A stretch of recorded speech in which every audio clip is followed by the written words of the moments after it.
जय हिंद साथियों, नमस्कार। कैसे हैं आप सभी लोग? स्वागत है आप सभी का टुडे एग्जाम स्टडी के यूट्यूब प्लेटफॉर्म पे। मैं हूं आपके साथ विवेक पांडे और आप देख रहे हैं टुडे एग्जाम स्टडी का यूट्यूब प्लेटफॉर्म। देखिए, हम लोग पढ़ेंगे सीटेट जो फरवरी में एग्ज़ाम होने वाला है, उसी के लिए पेपर 2 एसएसटी। इसमें कुल 60 प्रश्न हैं आप सभी के लिए। हर टाइप के क्वेश्चन हैं, हिस्ट्री से हैं, पॉलिटी से हैं, ज्योग्राफी से हैं, एसएसटी पेडागोगी से हैं। वो सभी प्रश्न हैं जो एग्ज़ाम में आपके पूछे जाते हैं, एक तरह से मॉडल पेपर आपके लिए हैं।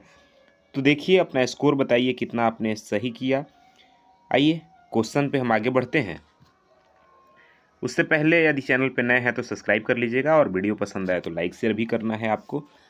अगर मन करे तब, इच्छा हो तब, कोई ज़बरदस्ती नहीं है, पढ़िए और चले जाइए। देखिए, पहला क्वेश्चन है, ऋग्वेद में सूक्त शब्द का क्या अर्थ है? ये सभी ध्यान दीजिए, सभी आपके एनसीईआरटी से ही क्वेश्चन उठाए गए हैं। एनसीईआरटी के बाहर से कहीं से क्वेश्चन नहीं है।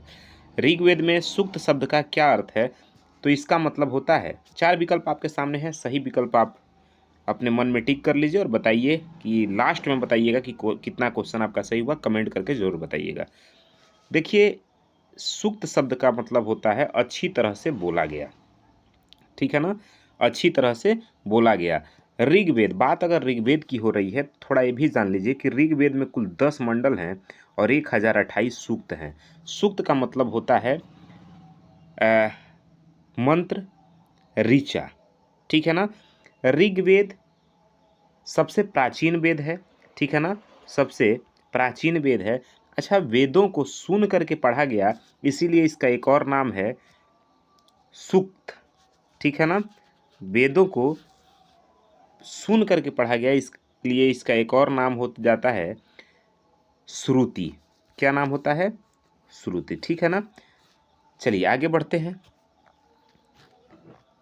ऋग्वेद में 100 से अधिक सूक्त हैं जो अच्छी तरह से बोले गए हैं, ठीक है ना? आगे बढ़ते हैं। दूसरा क्वेश्चन है, ध्यान दीजिएगा। दूसरा क्वेश्चन आपका कह रहा है कि मेहरगढ़ नौपाषाण स्थल किस आधुनिक राज्य या क्षेत्र में स्थित है, वो आपको बताना है। 4 विकल्प आपके सामने है, चारों विकल्प में से एक विकल्प सही है, वो आप बताइए।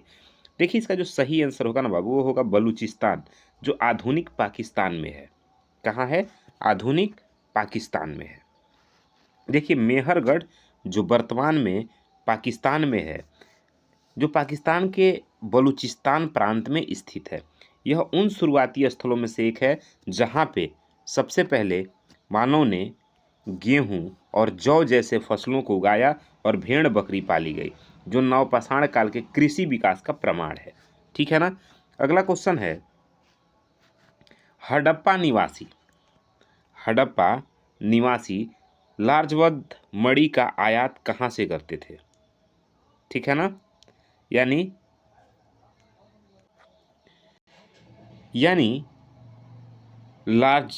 लाजवर्द जो होता है, एक नीला मणि टाइप का होता है। तो पूछ रहा है, हड़प्पा के निवासी उस वक्त ऐसे पत्थरों का आयात कहाँ से करते थे, ठीक है? तो देखिए, इसका जो सही विकल्प होगा ना, वह होगा ऑप्शन नंबर सी, अफगानिस्तान से। कहाँ से करते थे? अफगानिस्तान से। आपने इससे पहले वाला वीडियो अगर आपने देखा होगा, ठीक है ना, तो आप उसमें देखेंगे कि जो संगमरमर, चूना पत्थर इत्यादि हैं वो गुजरात से आयात हो रहे हैं। इससे पहले मैं आपको बता दूं कि एनसीईआरटी हिस्ट्री का एक वीडियो बनाया हूं आप सभी के लिए, वो 1 लाइनर क्वेश्चन टाइप है, उसमें हम लोग सिर्फ पढ़े हैं, एमसीक्यू नहीं किए हैं, ठीक है ना? और राजस्थान से आता था क्या? तांबा बनाने के लिए टीन, तांबा आपके ब्रॉन्ज के लिए आता था वहाँ से।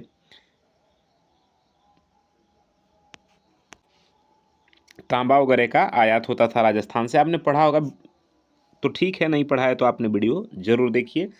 देखिए, लाजवर्द जो है एक कीमती नील पत्थर था जिसका उपयोग मनके बनाने में होता था, ठीक है ना? हड़प्पा सभ्यता के लोग इसका आयात सुदूर अफगानिस्तान क्षेत्र, संभवतः जो सोरतुगई से करते थे, ठीक है ना? तो ध्यान रखिएगा। अगला क्वेश्चन है, जैन धर्म के संस्थापक कौन थे? तो आप सभी जानते होंगे, जैन धर्म के संस्थापक थे ऋषभ देव। ठीक है, ठीक है ना, ऋषभ देव सही विकल्प है। आप सभी जानते हैं, बात अगर जैन धर्म की हो रही है तो महावीर स्वामी जो जैन धर्म के 24वें तीर्थंकर होते हैं। ठीक है, आपके एनसीईआरटी के किताब में भी दिया है, ये देखेंगे क्लास 6 हिस्ट्री वाले में। ठीक, चलिए आगे बढ़ते हैं। जैन धर्म के संस्थापक पहले तीर्थंकर ऋषभदेव थे और वर्धमान महावीर 24वें और अंतिम तीर्थंकर थे। ठीक है ना, जिन्होंने जैन धर्म के सिद्धांतों का प्रचार प्रसार किया। आगे अगला क्वेश्चन है, त्रिपिटक किस धर्म से संबंधित पवित्र ग्रंथ है? तो यह आपके त्रिपिटक बौद्ध धर्म से संबंधित ग्रंथ है। किस धर्म से? बौद्ध धर्म के। बात अगर बौद्ध धर्म की करें तो जिसके संस्थापक होते हैं महात्मा बुद्ध यानी गौतम बुद्ध, वो घर त्याग करके और ज्ञान की खोज के लिए निकलते हैं और वर्तमान के गया जी, ठीक है ना, जिसे बोध गया के नाम से आप जानते हैं, वहाँ पीपल के वृक्ष के नीचे ज्ञान प्राप्ति करते हैं। और जब वो घर से निकलते हैं तो उनके घर से निकलने को बौद्ध धर्म में महाभिनिष्क्रमण के नाम से जाना गया है। और यहाँ से निकल के पहला उपदेश हो वाराणसी के निकट सारनाथ में देते हैं। कहाँ देते हैं? सारनाथ, ध्यान रखिएगा, पहला उपदेश सारनाथ में देते हैं। फिर वहाँ से प्रचार प्रसार करते हैं, अंतिम क्षण कुशीनगर, उत्तर प्रदेश के कुशीनगर में बिताते हैं और यहीं वो अपने देह को त्याग देते हैं, मृत्यु को प्राप्त हो जाते हैं।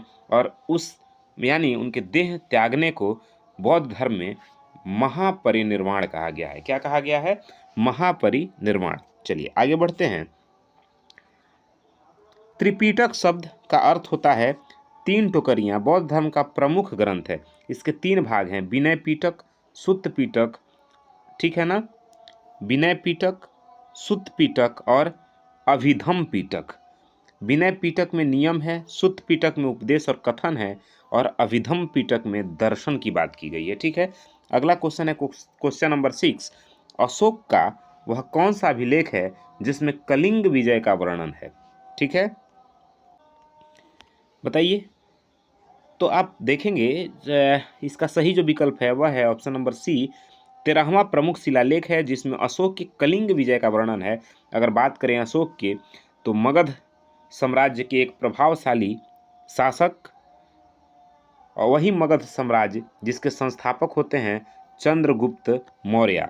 चंद्रगुप्त मौर्य जिनकी सहायता करते हैं आचार्य चाणक्य यानी कौटिल्य। ठीक है ना, अशोक जब कलिंग विजय प्राप्त कर रहे थे तो उस समय खून खराबा देख करके और उन्होंने युद्ध त्याग दिया और बौद्ध धर्म अपना लिया। ठीक है ना, उसी समय का शिलालेख 13वां प्रमुख शिलालेख है। अशोक 13वें प्रमुख शिलालेख में कलिंग युद्ध और उसके बाद अशोक के हृदय परिवर्तन और बौद्ध धर्म में अपनाने का विस्तृत वर्णन दिया गया है। ठीक है, अगला क्वेश्चन है, प्रयाग प्रशस्ति की रचना किसने की थी? तो इसकी रचना जो सही विकल्प है ऑप्शन नंबर बी, हरिसेन ने की थी। किसने की थी? हरिसेन ने। देखिए, प्रयाग प्रशस्ति जो इलाहाबाद में स्तंभ पर शिलालेख है, गुप्त सम्राट समुद्रगुप्त के दरबारी कवि हुआ करते थे, कवि हरिसेन द्वारा संस्कृत में रची गई थी। यह समुद्रगुप्त की विजय और व्यक्तित्व का वर्णन करता है। ठीक है, अगले क्वेश्चन पे चलते हैं। हर्षचरित के लेखक कौन है जो राजा हर्षवर्धन के दरबारी कवि भी हुआ करते थे? तो सही विकल्प जो है वह है बाणभट्ट। कौन है? हर्षचरितम के रचयिता बाणभट्ट हैं और बाणभट्ट हर्षवर्धन के दरबारी कवि भी हैं। ठीक है, आगे बढ़ते हैं। और हर्षचरितम संस्कृत में लिखी गई है, बात ध्यान रखिएगा। दिल्ली सल्तनत का वह पहला सुल्तान कौन था जिसने दोआब क्षेत्र पर भारी कर लगाया? तो इसका जो सही आंसर है वह है अलाउद्दीन खिलजी। कौन? अलाउद्दीन खिलजी। देखिए, अलाउद्दीन खिलजी ने अपने सेना के जरूरतों को पूरा करने के लिए गंगा यमुना का जो दोआब क्षेत्र है, गंगा यमुना का जो दोआब क्षेत्र है जिसमें उपज का 50% तक भू राजस्व यानी कर निर्धारित किया गया था। ठीक है, अगला क्वेश्चन है, किताबुल हिंद यानी भारत का इतिहास किसके द्वारा लिखा गया था? तो यह लिखा गया था, ये आपके ऑप्शन बी सही है, यानी अल बरूनी के द्वारा लिखा गया था। किसके द्वारा लिखा गया था? किताबुल हिंद ए अल बरूनी के द्वारा। देखिए, अल बरूनी मोहम्मद गजनवी के साथ भारत आया था और उसने अरबी भाषा में किताबुल हिंद नामक ग्रंथ लिखा, जिसमें भारतीय समाज, धर्म और विज्ञान का विस्तृत वर्णन है। ठीक है ना। अगला क्वेश्चन है, आप बताएंगे दीन ए इलाही धर्म की स्थापना किस मुगल शासक ने की थी। ठीक है, किस मुगल शासक ने की ये आप बताएं। तो ऑप्शन नंबर बी सही है, यानी अकबर ने किया। किसने किया? अकबर ने। अकबर ने सभी धर्मों के मूल तत्वों को मिलाकर 1582 ईस्वी में दीने इलाही नामक एक नए धर्म या आचार संहिता की स्थापना की। ठीक है, अगले क्वेश्चन की तरफ बढ़ते हैं। अगला क्वेश्चन है, प्लासी का युद्ध कब लड़ा गया था? तो ये आपको बताना है। तो ये लड़ा गया था 1757 में। कब लड़ा गया था? 1757 में प्लासी का युद्ध लड़ा गया था। देखिए ध्यान रखिएगा आप, ये आपके 23 जून 1757 को रॉबर्ट क्लाइव के नेतृत्व में ब्रिटिश ईस्ट इंडिया कंपनी और बंगाल के नवाब हुआ करते थे सिराजुद्दौला, इनके बीच लड़ा गया था प्लासी का युद्ध, जिसने भारत में ब्रिटिश प्रभुत्व की नींव रखी। ठीक है ना, और उसमें बंगाल के नवाब सिराजुद्दौला की हार होती है। ठीक है, अगला क्वेश्चन है, ब्रह्म समाज की स्थापना किसने की? तो इसका जो राइट आंसर होगा वह होगा राजा राम मोहन राय। राजा राम मोहन राय ने ब्रह्म समाज की स्थापना की। ठीक है ना। और आर्य समाज की स्थापना किसने की? तो स्वामी दयानंद सरस्वती। स्वामी दयानंद सरस्वती आर्य समाज की स्थापना करते हैं और ब्रह्म समाज की स्थापना कौन करता है? राजा राम मोहन रॉय। आगे बढ़िए, राजा राम मोहन राय 1828 में ब्रह्म समाज की स्थापना करते हैं। इसका उद्देश्य हिंदू धर्म में सुधार करना, मूर्ति पूजा और सती प्रथा जैसी कुरीतियों का विरोध करना था। ठीक है, अगले क्वेश्चन पे चलते हैं। 1857 के विद्रोह के समय भारत का गवर्नर जनरल कौन था? तो यह था लॉर्ड कैनिंग। कौन था? लॉर्ड कैनिंग भारत का गवर्नर जनरल था और भारत का प्रथम वायसराय भी लॉर्ड कैनिंग बना। ठीक है ना। आगे चलते हैं। अगला क्वेश्चन है, करो या मरो का नारा किस राष्ट्रीय आंदोलन के दौरान दिया गया? तो यह आपके दिया गया भारत छोड़ो आंदोलन के दौरान। कब दिया गया था? भारत छोड़ो आंदोलन के दौरान। अगला क्वेश्चन है, देखिए महात्मा गांधी ने 8 अगस्त 1942 को मुंबई में भारत छोड़ो आंदोलन की शुरुआत करते हुए देशवासियों को करो या मरो का नारा दिया था। अगला क्वेश्चन है आपके, भूमध्य रेखा, ठीक है ना, भूमध्य रेखा कितनी डिग्री अक्षांश पर स्थित है? ये आपको बताना है। तो देखिए भूमध्य रेखा 0 डिग्री अक्षांश पर स्थित है। ऐसे भूमध्य रेखा बीच से होकर के गुजरती है। ठीक है ना, इसी को इक्वेटर कहते हैं या मध्य रेखा कहते हैं। और इसी का एक नाम है विषुवत वृत्त। पृथ्वी के केंद्र से होकर गुजरने वाली एक काल्पनिक रेखा है जो पृथ्वी को उत्तरी और दक्षिणी 2 गोलार्ध बराबर हिस्सों में विभाजित करती है। पृथ्वी अपने अक्ष पर किस दिशा में घूमती है? तो देखिए पृथ्वी अपने अक्ष पर पश्चिम से पूरब की दिशा में घूमती है। किधर से? पश्चिम से पूरब की दिशा में। उत्तरी ध्रुव वृत्त किस अक्षांश पर स्थित है? तो यह आपके 65.5 डिग्री उत्तरी अक्षांश पे स्थित है। ठीक है ना। अगला क्वेश्चन है, निम्नलिखित में से कौन सा ग्रह लाल ग्रह के नाम से जाना जाता है? तो जो सही विकल्प है वह है मंगल ग्रह को लाल ग्रह के नाम से हम जानते हैं। और पृथ्वी का जुड़वा ग्रह यानी जुड़वा बहन कहते हैं शुक्र को। वेरी वेरी इंपॉर्टेंट है, पूछता है एग्जाम में, नोट कर लीजिएगा। सबसे बड़ा ग्रह है बृहस्पति, सूर्य से सबसे दूरी पे है बृहस्पति। ठीक है ना।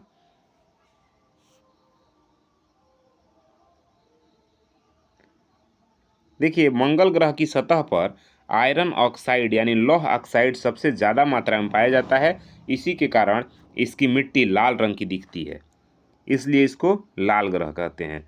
सबसे ज़्यादा का क्या पाया जाता है? Iron oxide. अगला क्वेश्चन है, पृथ्वी के सबसे भीतरी परत यानी क्रोण में मुख्य रूप से किन तत्वों से बनी है? तो आप जानते होंगे यह निकेल और लोहा से बनी है। ठीक है ना, निकेल और लोहा से पृथ्वी की भीतरी परत यानी क्रोड़ मुख्य रूप से बनी हुई है। पृथ्वी की सबसे भीतरी परत क्रोड़ मुख्य रूप से निकेल और फेरस यानी लोहा से बनी होती है, जिसे निफेल भी कहा जाता है। ठीक है ना। कायांतरित चट्टान का उदाहरण कौन सा है इसमें से? तो वह है संगमरमर। क्या है? संगमरमर। कायांतरित चट्टानें तब बनती हैं जब आग्नेय या अवसादी चट्टानें उच्च ताप और दाब के कारण बदल जाती हैं। चूना पत्थर से संगमरमर बनता है। ठीक है ना। अगला क्वेश्चन है, रिफ्ट घाटी का निर्माण किसके कारण होता है? तो देखिए, आपको बताना है यह किसके कारण होता है। तो सही विकल्प है ऑप्शन नंबर सी, यानी भ्रंशन। जब दो प्लेट एक दूसरे से दूर जाती हैं तभी जो है आपके रिफ्ट घाटी का निर्माण होता है। जब विवर्तन प्लेटें एक दूसरे से दूर हटती हैं तो जमीन में दरार पड़ जाती है और एक धंसा हुआ भूभाग बन जाता है, जिसे रिफ्ट घाटी कहते हैं, जैसे पूर्वी अफ्रीकी रिफ्ट घाटी है। अगला क्वेश्चन है, पवन के निक्षेपण कार्य द्वारा निर्मित स्थलाकृति को क्या कहते हैं? तो इसको लोएस कहते हैं। क्या कहते हैं भाई? लोएस कहते हैं। पवन के द्वारा उड़ाई गई बारिश, धूल और मिट्टी की बड़े निक्षेपों को लोएस कहते हैं, जो चीन में प्रमुखता से पाए जाते हैं। अगला क्वेश्चन है, वायुमंडल की कौन सी परत रेडियो संचार में मदद करती है? तो यह है आयन मंडल। ठीक है ना। पृथ्वी के ऊपर ऐसे लेयर बने हुए हैं, पहले क्षोभ मंडल, फिर समताप मंडल, फिर मध्य मंडल, फिर आयन मंडल, फिर बहिर्मंडल। सबसे ऊपर है बहिर्मंडल और सबसे नीचे है क्षोभ मंडल, जिसमें मौसम की सारी घटनाएं किसमें होती हैं? क्षोभ मंडल में। ठीक है ना। और ओजोन परत किसमें है? समताप मंडल में।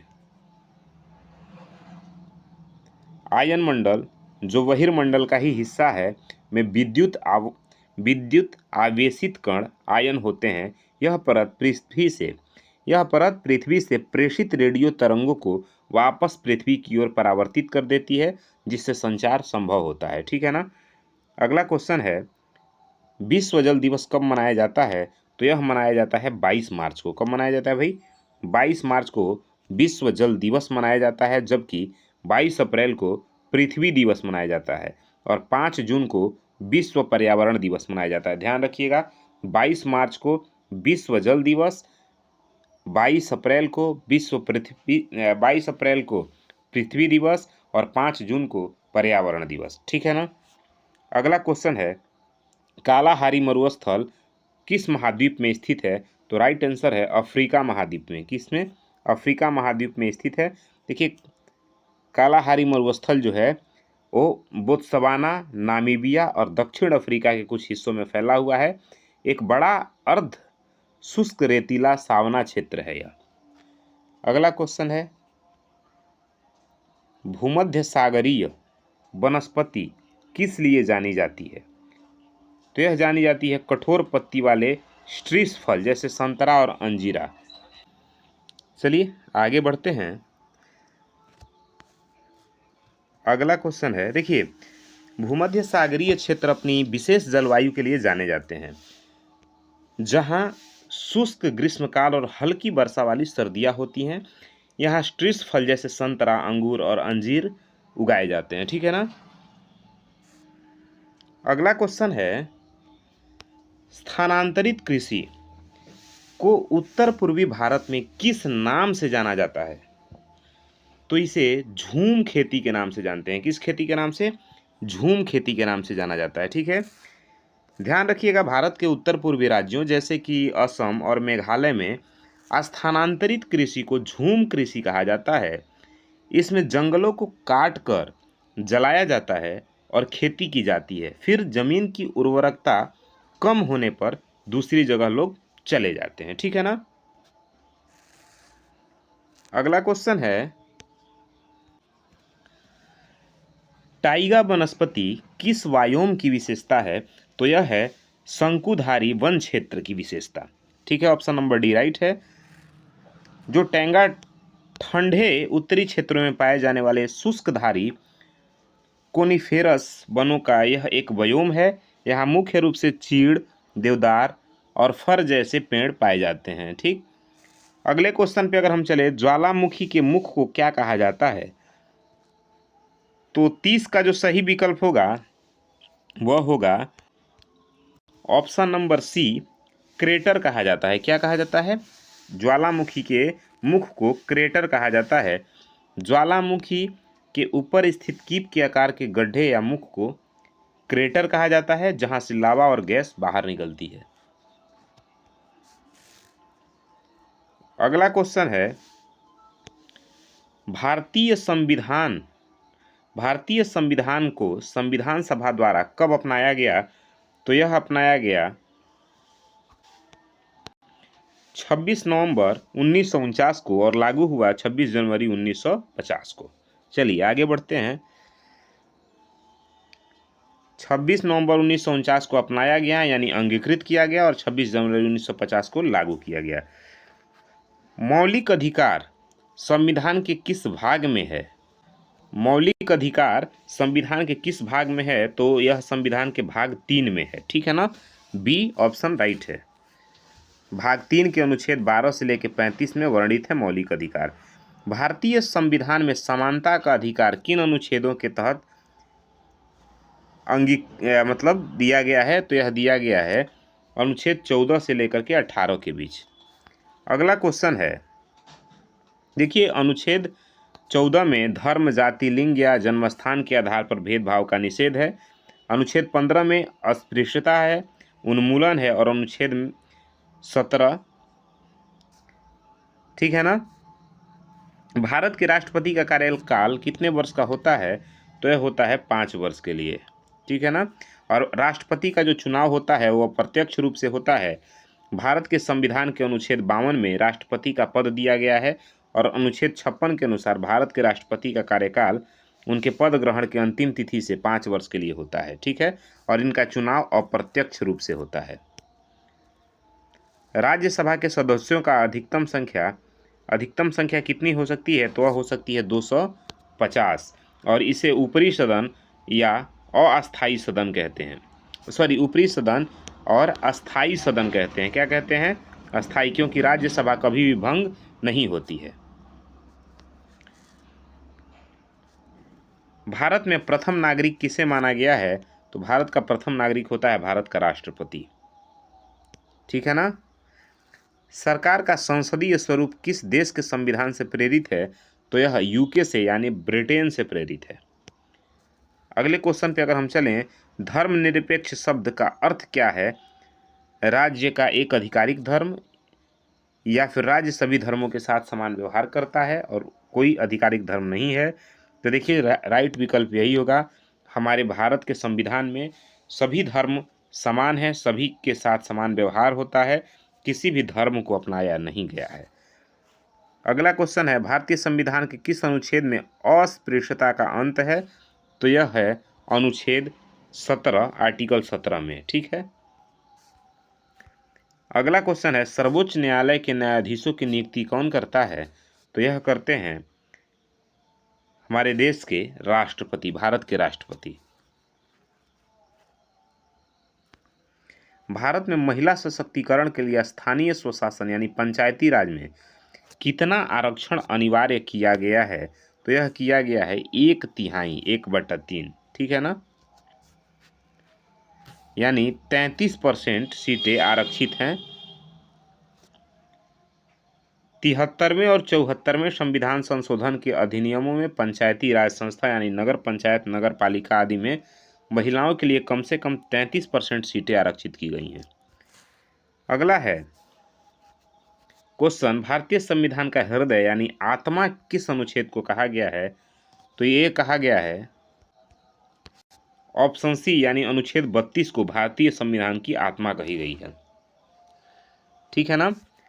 देखिए डॉक्टर BR अम्बेडकर ने अनुच्छेद 32 को संवैधानिक उपचारों का अधिकार, अनुच्छेद 32 में क्या है? संवैधानिक उपचारों का अधिकार को संविधान का हृदय यानी आत्मा कहा था, क्योंकि यह नागरिकों को उनके मौलिक अधिकारों के प्रवर्तन के लिए सीधे सर्वोच्च न्यायालय जाने का अधिकार देता है।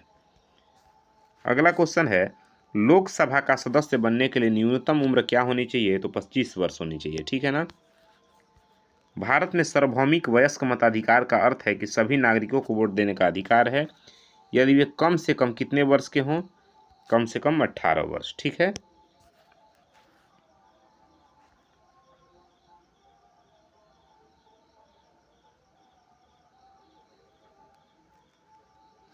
देखिए, मूल संविधान में यह 21 वर्ष थी। वोट देने का अधिकार जो था कितना वर्ष था? 21 वर्ष था मूल संविधान में।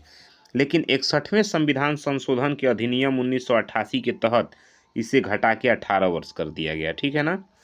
जनहित याचिका यानी पीआईएल की अवधारणा कहाँ से उत्पन्न की गई, कहाँ से उत्पन्न हुई? तो ये जो हुई ना, ये हुई ऑप्शन सी यूएसए से। कहाँ से उत्पन्न हुई? यूएसए से। जनहित याचिका यानी पीआईएल की अवधारणा मूल रूप से संयुक्त राज्य अमेरिका में विकसित हुई और भारत में 1980 के दशक में न्यायिक सक्रियता के माध्यम से लोकप्रिय हुई। अगला क्वेश्चन है, सामाजिक विज्ञान की कक्षा में वाद विवाद आयोजित करने का मुख्य उद्देश्य क्या होता है? तो यह होता है ऑप्शन नंबर सी यानी विश्लेषणात्मक और आलोचनात्मक सोच और कौशल विकसित करना। ठीक है ना। देखिए, जब वाद विवाद छात्रों को किसी मुद्दे के दोनों पक्षों को समझने में, तर्क गढ़ने में और दूसरे की बात सुनने और अपनी आलोचनात्मक सोच को विकसित करने में मदद करता है। अगला क्वेश्चन है, समावेशी शिक्षा का अर्थ क्या है? तो यह होता है सभी छात्रों, दिव्यांगों सहित को नियमित कक्षा में एक साथ पढ़ाना। देखिए, समावेशी शिक्षा का सिद्धांत यह सुनिश्चित करता है कि सभी बच्चे, चाहे उनकी शारीरिक, बौद्धिक, सामाजिक या भाषाई क्षमताएं कुछ भी हो, सामान्य स्कूल प्रणाली में एक साथ सीख सकते हैं, पढ़ सकते हैं। अगला क्वेश्चन है, सामाजिक विज्ञान में मूल्यांकन किस पर केंद्रित होना चाहिए? तो ऑप्शन नंबर बी राइट है, छात्र की सीखने की प्रगति और समझ के आकलन पर असेसमेंट होनी चाहिए। ठीक है ना। प्रभावी मूल्यांकन का उद्देश्य यह समझना होना चाहिए कि छात्रों ने क्या सीखा, उसे कहाँ कठिनाई आ रही है और उसकी समझ का स्तर क्या है, ताकि शिक्षण विधियों में सुधार किया जा सके। ठीक है। अगला क्वेश्चन है क्वेश्चन नंबर 49, प्राथमिक स्रोत का उदाहरण है जब इतिहास पढ़ाया जा रहा हो।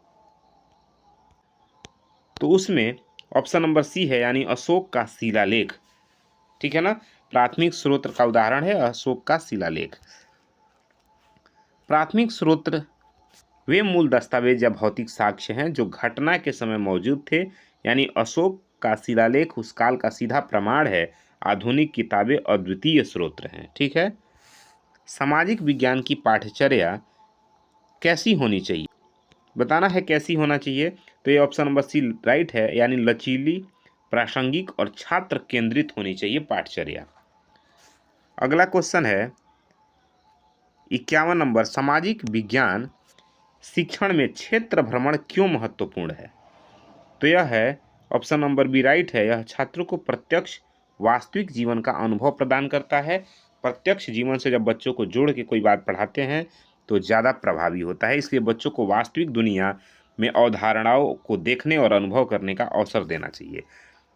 एनसीएफ 2005 यानी राष्ट्रीय पाठ्यचर्या के रूपरेखा के अनुसार सामाजिक विज्ञान का उद्देश्य क्या है?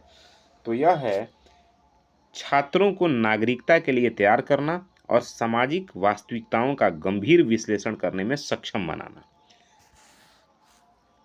एनसीएफ 2005 सामाजिक विज्ञान को एक ऐसा विषय मानता है जो बच्चों में आलोचनात्मक सोच विकसित करता है, उन्हें सामाजिक वास्तविकताओं को समझने में मदद करता है और एक जिम्मेदार नागरिक बनाता है। अगला क्वेश्चन है कि यदि एक शिक्षक कक्षा में लोकतंत्र विषय पढ़ा रहा है तो कौन सी गतिविधि सबसे ज़्यादा प्रभावी होगी?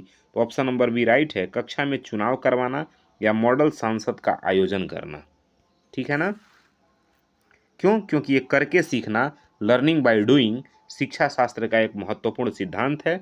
मॉडल संसद या चुनावी जैसे गतिविधियों से छात्रों को लोकतंत्र के सिद्धांतों को व्यवहारिक यानी प्रत्यक्ष रूप से समझने में मदद मिलेगी। अगला क्वेश्चन है, सामाजिक विज्ञान की कक्षा में मानचित्र यानी मैप का उपयोग किस कौशल को विकसित करता है? यह करता है स्थान, दिशा और पैमाने की समझ को। अगला क्वेश्चन है ब्लूम का वर्गीकरण यानी ब्लूम टेक्सोनॉमी शिक्षण के किस पहलू पर ध्यान केंद्रित करता है? तो यह ऑप्शन नंबर सी राइट है, संज्ञानात्मक, भावनात्मक और मनोगत्यात्मक उद्देश्य। ठीक है ना, इस पर ध्यान केंद्रित करता है। सामाजिक विज्ञान में प्रश्नोत्तर विधि यानी क्वेश्चनिंग मेथड का प्राथमिक लाभ क्या है? तो यह छात्रों की सक्रिय भागीदारी और जिज्ञासा को प्रोत्साहित करता है। ठीक है ना। अगला क्वेश्चन है सामाजिक विज्ञान पढ़ाते समय केस स्टडी विधि का उपयोग करने का क्या फायदा है? तो यह है एक जटिल मुद्दों का गहराई से अध्ययन करने में मदद करता है केस स्टडी। ठीक है ना। अगला क्वेश्चन है सतत और व्यापक मूल्यांकन यानी सीसीई में सतत और व्यापक मूल्यांकन यानी सीसीई शब्द का अर्थ क्या है? तो देखिए, इसका सही जो अर्थ है वह है मूल्यांकन में शैक्षिक और सह शैक्षिक दोनों पहलू को शामिल करना ही सीसीई है। सतत मूल्यांकन का मतलब होता है छात्रों के विकास के सभी पहलुओं यानी ज्ञान, शैक्षिक कौशल, व्यवहार, खेलकूद, सह शैक्षिक गतिविधि सभी का मूल्यांकन करना। ठीक है ना। क्वेश्चन नंबर 59 है एक सामाजिक विज्ञान का शिक्षक को कक्षा में किस प्रकार का भाषा यानी लैंग्वेज का प्रयोग करना चाहिए? तो सरल, स्पष्ट और छात्रों के दैनिक जीवन से जुड़ी भाषा का प्रयोग करना चाहिए। अगले क्वेश्चन पे चलते हैं। परियोजना आधारित अधिगम यानी प्रोजेक्ट बेस्ड लर्निंग यानी पीबीएल किस सिद्धांत पर आधारित है? तो यह समस्या समाधान और जांच पड़ताल पर आधारित है। ठीक है ना। देखिए, पीबीएल जो होता है वो छात्रों को वास्तविक दुनिया की समस्याओं या चुनौतियों पर काम करने के लिए प्रोत्साहित करता है, जिससे वे जांच पड़ताल करते हैं, समाधान ढूंढते हैं और महत्वपूर्ण सोच कौशल विकसित करते हैं। ठीक है ना। तो ये आपके सही विकल्प हैं। ये रहे आपके कुल 60 प्रश्न। अब आप बताइए कि आपके कितने क्वेश्चन सही हुए हैं। ये क्वेश्चन कैसा लगा आपको, किस तरह के आपको वीडियो चाहिए, हमें कमेंट बॉक्स में ज़रूर बताइए। हाँ, स्कोर ज़रूर बताइए। अगर वीडियो पसंद आया हो तो लाइक शेयर भी कर दीजिएगा। चैनल पे नए हैं सब्सक्राइब करके जाइएगा। मिलते हैं अगले क्लास में, तब तक के लिए जय हिंद।